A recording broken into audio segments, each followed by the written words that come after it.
అసలు వీలునామా అంటే ఏంటి మేడం?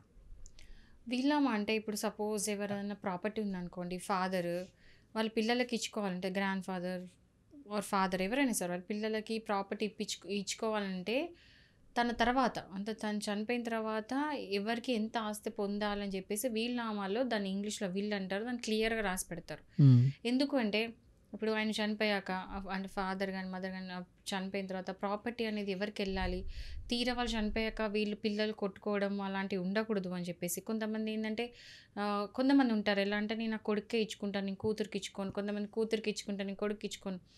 సో ఇలాంటివి ఏమున్నా కూడా వీలునామాలు క్లియర్గా ఈ ప్రాపర్టీ ఇంత ఇంత అని చెప్పేసి క్లియర్గా డిస్ట్రిబ్యూషన్ చేసేసి ఆ వీలునామాలో ప్రాపర్టీ డీటెయిల్స్ అన్నీ కూడా మెన్షన్ చేసి ఏ పర్సన్కి ఇద్దాం అనుకుంటున్నారో ఆ వీలునామాలు క్లియర్గా రాస్తారనమాట. సో వీలునామా ఎందుకు చేస్తారు అంటే ప్రాపర్టీ ఎట్లా ఇన్హెరిట్ అవ్వాలి పిల్లలకి అనేది చెప్పడానికి మాత్రమే వీలునామా ఉంటుంది. సో మామూలుగా సెల్ఫ్ అక్వైర్డ్ ప్రాపర్టీ అలా ఉంటే మాత్రం మా ఫాదర్ అనేది పిల్లలకి ఈ ప్రాపర్టీ ఆ ప్రాపర్టీ అన్ని డీటెయిల్స్ క్లియర్గా ఇచ్చేసి వాళ్ళ పేర్లో మార్చాలి. సో ఆ పర్సన్ చనిపోయిన తర్వాత ఆ వీలునామా బేస్ చేసుకొని వీళ్ళు ఆస్తులు అనేది అలా పంచుకుంటారు పిల్లలు.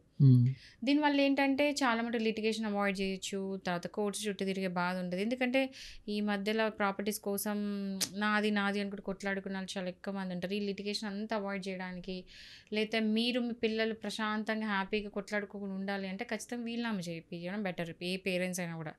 సో ఈ మధ్య ప్రతి ఒక్కరు చేపిస్తున్నారు. సో చేయాల్సిందంత ఏం లేదు, ఒక అడ్వకేట్ని కలిసి మీ ఆధార్ కార్డు, మీ ప్రాపర్టీ ఏదైతే వీలునామా చేద్దాం అనుకుంటున్నారో ఆ ప్రాపర్టీకి సంబంధించిన సేల్ డీడ్స్ అండ్ ఎవరి పేరు మీద అయితే మార్చాలనుకుంటున్నారో వాళ్ళ ఆధార్ కార్డ్స్ ఇస్తే ఈ డీటెయిల్స్ తీసుకుని వీలునామా చేస్తారు. ఆ వీలునామా ఈవెన్ వైట్ పేపర్ మీద రాసి ఇచ్చినా పర్లేదు, కానీ ఇద్దరు సంతకాలు మస్ట్, ఇద్దరు విట్నెస్లు ఉండాలి, ఇద్దరు సాక్షులు ఖచ్చితంగా ఉండాలి, అది ఇంపార్టెంట్. వైట్ పేపర్ మీద చేసుకుని ఏం కాదు, అది కూడా వీలునామే. ఒక లేదు రిజిస్టర్ చేయించుకోవాలనుకుంటే రిజిస్ట్రేషన్ చేయించుకుంటే ఇంకా బెటర్, కానీ రిజిస్ట్రేషన్ చేయించుకోకపోయినా వీలునామా చెల్లుబాటు అవుతుంది, పబ్లిక్ రికార్డ్స్లో ఉంటుంది కదా. రిజిస్ట్రేషన్ చేయించినాం కాబట్టి రిజిస్ట్రేషన్ ఆఫీస్లో అవైలబుల్ ఉంటే పబ్లిక్ డాక్యుమెంట్ అది.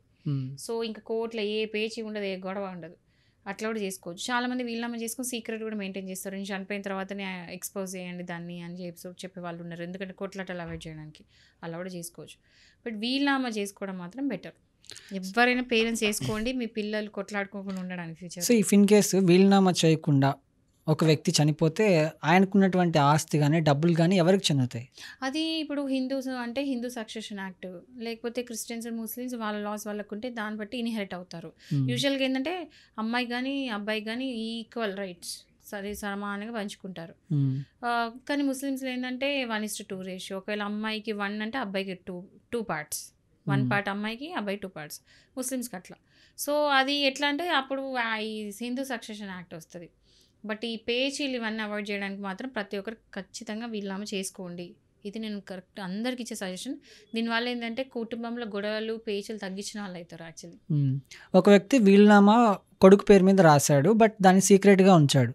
సీక్రెట్గా ఉంచిన తర్వాత సడన్గా చనిపోతే అప్పుడు వాళ్ళ కూతురికి తెలిసింది కొడుకు పేరు మీద వీలునామా ఉందని చెప్పేసి. అప్పుడు కూతురు వచ్చి గొడవ చేస్తుంది, నాకు కూడా కావాలి ఈ ఆస్తి అని చెప్పేసి. ఆమె ఎంత గొడవ చేసినా ఏం చేయడానికి లేదు, ఎందుకంటే ఆ వీలునామాలు క్లియర్గా ఆ ఫాదరు ఆ కొడుకే ఇచ్చి ఉన్నాడు. వీలునామానే ఫస్ట్ ఇప్పుడు ప్రయారిటీ ఏది ఇస్తారు అంటే వీలునామాకి ఫస్ట్. ఇప్పుడు మనం చూసుకుంటాం అనుకో ప్రయారిటీ, మరి వీలునామాకి ఇస్తారా ప్రయారిటీ హిందూ సక్సెషన్ యాక్ట్కి ఇస్తారా అంటే ప్రయారిటీ వీలునామాకే ఇస్తారు, ఎందుకంటే ఆయన సెల్ఫ్ అక్వైర్డ్ ప్రాపర్టీ, మళ్ళీ తాతలు వస్తుంటే కాదు, ఆయన సెల్ఫ్ అక్వైర్డ్ ప్రాపర్టీ అయితే మాత్రమే వీలునామా ఫస్ట్ ప్రయారిటీ. వీలునామా యాబ్సెన్స్లో వీలునామా చేసి ఉండకపోతే మాత్రం అప్పుడు Hindu succession act or other acts వస్తాయి మతపరంగా, మతంకి సంబంధించినట్టు. ఓకే, ఇప్పుడు ఒక తల్లికి 2 కొడుకులు అయినప్పుడు తల్లికి ఒక కొడుకు అంటేనే ఇష్టం, ఓ పెద్ద కొడుకో చిన్న కొడుకు ఎవరో ఒకరు మాత్రమే ఇష్టం. పెద్ద కొడుకు మీద వీలునామా రాసి చనిపోయింది అనుకోండి, అది చిన్న కొడుకుకి తెలియదు పెద్ద కొడుకు మీద వీలునామా ఉందని. చనిపోయిన తర్వాత ఆ వీలునామా బయటకు వచ్చిన తర్వాత చిన్న కొడుకు ఇప్పుడు గొడవ చేసే అవకాశాలు ఉన్నాయా? ఒకవేళ గొడవ చేస్తే కోర్టులో చెల్లుతుందా? గొడవ చేస్తారు, చేయనియండి. కాకపోతే ఫస్ట్ క్వశ్చన్ విల్ బి ఆ మదర్కి ఆస్తి ఆడ నుంచి వచ్చింది, ఎక్కడి నుంచి వచ్చింది అని ఇంపార్టెంట్. ఒకవేళ తాతల ఆస్తి నుంచి వచ్చింది అనుకోండి, తాత ముత్తాతల ఆస్తి, యాన్సిస్టర్ ప్రాపర్టీ అనుకోండి, ఖచ్చితంగా చిన్న కొడుకు కూడా ఆ ఆస్తి మీద హక్కు ఉంటుంది. ఓకే. ఒకవేళ మదర్ సెల్ఫ్ అక్వైర్డ్ ప్రాపర్టీ, తన స్వార్జితం సొంతంగా సంపాదించుకున్న ఆస్తి మాత్రం తను ఎవరికైనా ఇచ్చుకోవచ్చు. మీరు నంబర్ ఈవెన్ అనాథాశ్రమం కూడా ఇచ్చుకోవచ్చు. ఓకే. ఎవరు క్వశ్చన్ చేయడానికి లేదు. ఎందుకంటే ఆమె సొంతంగా సంపాదించుకుని ఆమె ఇష్టం ఆయన చేస్తుంది. ఫాదర్ కూడా ఆయన సొంతంగా సంపాదించుకుని ఆయన ఇష్టం. ఇప్పుడు ఒక ఫాదర్ సొంతంగా సంపాదించుకున్న 2 ఎకరాలు 1 ఎకరా పెద్ద కొడుకు 1.5 ఎకరా పెద్ద కొడుకు ఇచ్చి 1/2 ఎకరా చిన్న కొడుకు ఇవ్వచ్చా? ఇవ్వచ్చు. సెల్ఫ్ అక్వైర్డ్ ప్రాపర్టీ అయితే. ఓకే. ఇప్పుడు ఇది ఏంటంటే మీరు గుర్తుపెట్టుకోండి, వీళ్ళ ఆమె ఎవరు చేస్తారంటే సెల్ఫ్ అక్వైర్డ్ ప్రాపర్టీ, సొంతంగా స్వార్జితం అంటారు. సో వాళ్ళు సొంతంగా సంపాదించుకున్న ఆస్తికి వాళ్ళు ఏమైనా చేసుకోవచ్చు. అనాథాశ్రమం కూడా రాసియచ్చు, వాళ్ళ ఇష్టం అది. ఓకే. సో ఆ వీళ్ళనామాలు ఏం రాస్తారో అది వాళ్ళ ఎవరి పేర్లు అయితే రాస్తారో వాళ్ళకే పోతుంది. బట్ యాన్సిస్ట్రల్ ప్రాపర్టీ అయితే మాత్రం తాత ముత్తాతల ఆస్తి మాత్రం ఖచ్చితంగా సక్సెషన్ యాక్ట్ పార్టీషన్ సూట్ వేసుకుంటారు. ఆ పార్టీషన్ బట్టి ఎవరికి ఎంత చెందాలనే చెందిద్ది. బట్ ఒకవేళ ఇది ఏమంటారు, ఇది వీళ్ళనామా నేను చేసి తాతల ఆస్తి మీద నేను వీళ్ళనామా చేస్తా అంటే వీళ్ళనామా ప్లేస్ ఉండదు. ఖచ్చితంగా యాక్ట్ ప్రకారమే పోవాల్సి. ఒకవేళ వీళ్ళనామా డిఫరెన్స్ ఇది యాక్చువల్ డిఫరెన్స్ ఏంటంటే క్లియర్గా వినండి. ఒకటి ఏంటంటే తాత ముత్తాతల ఆస్తి అంటే వీళ్ళనామాకి no place. Okay. Self acquired property అంటే మాత్రం వీళ్ళనామాకి ఫస్ట్ ప్రయారిటీ. సో తాతల ముత్తాతల ఆస్తికి ఏమంటారు హిందూ సక్సెషన్ యాక్ట్ వస్తుంది. ఒకవేళ సెల్ఫ్ అక్వైర్డ్ ప్రాపర్టీ అంటే మాత్రం ఏమంటారు వీళ్ళనామా ఫస్ట్ ప్రయారిటీ ఇస్తారు. ఒకవేళ వీళ్ళనామా రాసుకోవాలని అనుకున్నప్పుడు ముఖ్యంగా తీసుకోవాల్సిన కొన్ని జాగ్రత్తలు ఏంటి? కొన్ని జాగ్రత్తలు అంటే ఏమీ లేదు. ఫస్ట్ ఏంటంటే విట్నెస్లు.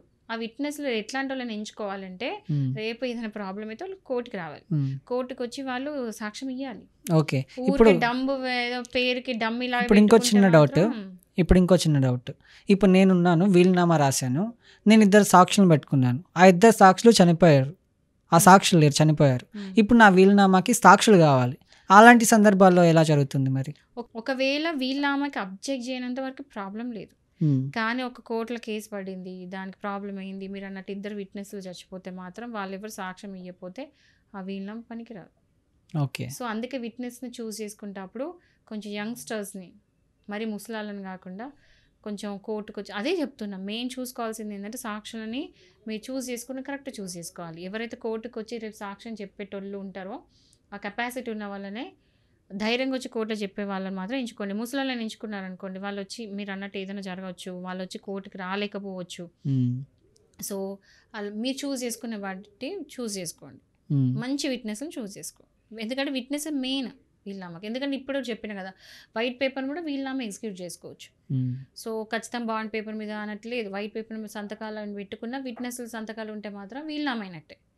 బట్ నేనేంటంటే నేను ఒక అడ్వకేట్ లాగా నేను ఎందుకు సజెస్ట్ చేస్తున్నా అంటే రిజిస్ట్రేషన్ చేపిస్తుంది అంటే ఏ పేచి ఏ గొడవ ఉండదు. ఇంకా రేపు కోర్టుకి వెళ్ళి బాబోయ్ ప్రూవ్ చేసుకోవాలా, ఇది నేను చేసినా చేయలేదు, ఫోర్జరీ అని ఒకరు అంటారు, ఇవన్నీ ఉంటాయి. ప్రూవ్ చేసుకోవడానికి సగం కాలం నడిచిపోతుందా? అందుకని సో రిజిస్ట్రేషన్ అనేది ఏంటంటే నేను ఎంకరేజ్ చేయట్లేదు రిజిస్ట్రేషన్ చేసుకోండి అని. రిజిస్ట్రేషన్కి అంత ఫీజులు కావు.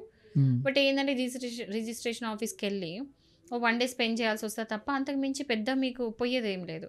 బట్ రిజిస్ట్రేషన్ కంపల్సరీ చేయించుకోమంది మేడం. సో రిజిస్ట్రేషన్ అవసరం అని అనుకోవద్దండి. రిజిస్ట్రేషన్ లేకుండా ఖాళీ ఒక వైట్ పేపర్ తీసుకొని, ఇలాంటి ఒక వైట్ పేపర్ తీసుకొని కూడా మీరు వీళ్ళకి ఇంత రాసుకొని దాని మీద విట్నెస్ సంతకం పెట్టినా కూడా స్టిల్ అది వీళ్ళామే. బట్ రిజిస్ట్రేషన్ అనేది ఎందుకు చేసుకోమంటున్నా అంటే ఫ్యూచర్లో లిటిగేషన్ అవాయిడ్ చేయడానికి. ఓకే. సో ఎవరైనా సరే ప్రాపర్టీ ఉన్నవాళ్ళు పేరెంట్స్ ఫ్యూచర్ లిటిగేషన్ అవాయిడ్ చేయడానికి, మీ పిల్లల మధ్య గొడవలు తగ్గించాలి అంటే, ఏ గొడవ లేకుండా కోర్టు చుట్టూ తిరగకుండా ఉంచడానికి వీళ్ళనామా చేసుకోండి.